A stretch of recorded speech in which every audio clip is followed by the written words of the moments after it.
Napakasira ulo talaga ng asawa kong hapon.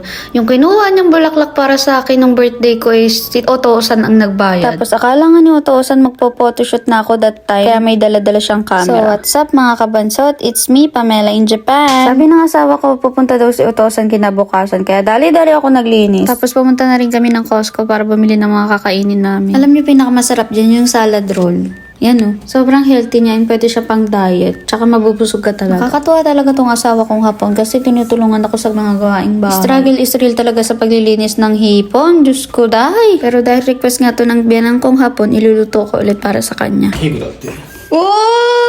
Arigato gozaimasu! Oto-san! Sashiburi! Ito nga pala yung mga galing kay Otto-san. May apple pie cake, ang daming sabon. Naliligo naman ako. Dami ko ng sabon dito para na ako nangungoleksyon kaya pinamigay ko na yung iba. May umeboshi, may mantika, tsaka bagong ata to. Tsaka alam niyo yung biyanan kong dalawa, hindi sila nawawala ng love letter sa akin. Kada Pasko, bagong taon, birthday, ganun. Ay talaga namang may pa-card sila. Napansin niyo yung kandila, pag tinagilid siya may apoy. Amazing. And then itong bulaklak. Arigato gozaimasu. おめでとう Otto-san wa genki desu ka? 元気ですよおおすごいなマカロニかな Macaroni salad. パメラさん料理上手だよね上手じゃないです。お母さんは、北海道ってわかるはい、北海道行きたいです。北海道旅行に行ってるお姉さんといつからですか？昨イエスね日。いつまでですか？ いいか1,2,3,4,5,6いいなぁ、北海道にいる。北海道寒いぞ夏は涼しいけどね冬の時行きたいです。冬は耳ちぎれるで耳がなくなる寒すぎて How about I will wear耳のあそうかパメラさん、あんまり寒いの慣れてないでしょ慣れてないかな。今まで住んだところでもマイナス寒かったも2度か3度ぐらいじゃないの、マイナスよはい。北海道はマイナス10なんだよ本当に寒い。でタオルをお風呂入ってタオル絞ってビューッと振り回したらカチーンとなって 使ったことなります。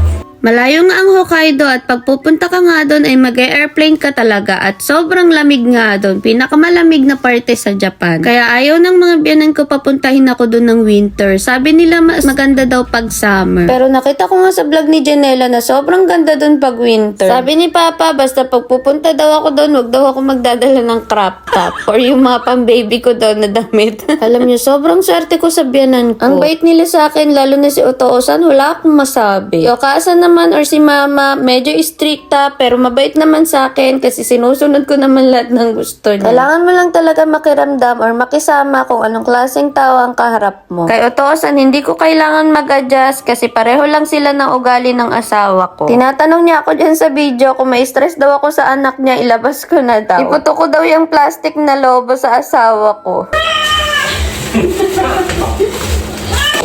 そうそうね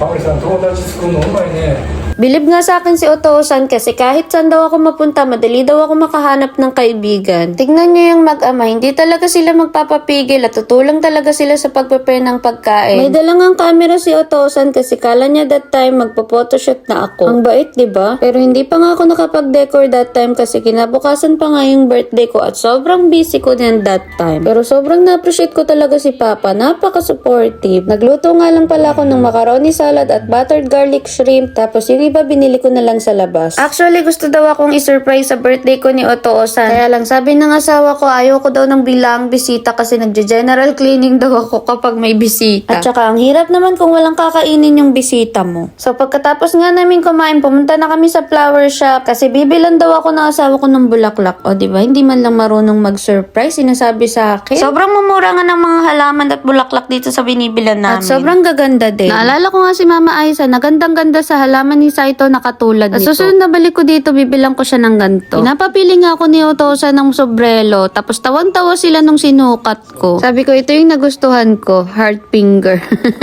Ang dali talagang patawanin ni Otosan sa mga kalokohan May napili na nga daw bulaklak si Shin para sa akin. Pero tignan nyo kung sinong nakapila sa cashier. Sabi ko sa kanya, bakit si Otosan ang nasa unahan ng cashier? Siya naman daw ang magbabayad, pero nakangisi, kaya alam ko na. Budol sa tatay, siya yung nagyaya tapos si Otosan ang magbabayad. Tinatagalan niya talaga kumuha ng wallet para makapagbayad na si Otosan. Si Raulo talaga. Hanggang ngayon hindi niya mabunot-bunot yung wallet niya. Akala mo lang napakalalim ng bag niya. Hanggang sa na-swipe na nga ni Otosan sa card niya.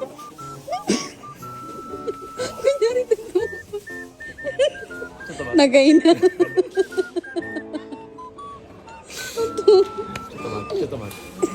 Magkukunwari pa yan na nagulat siya na nagbayad si Otosang.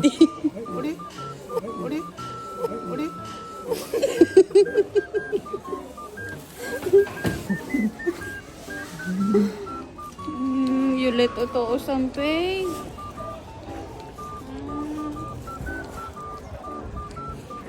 Otosang, domo arigatou gozaimashita.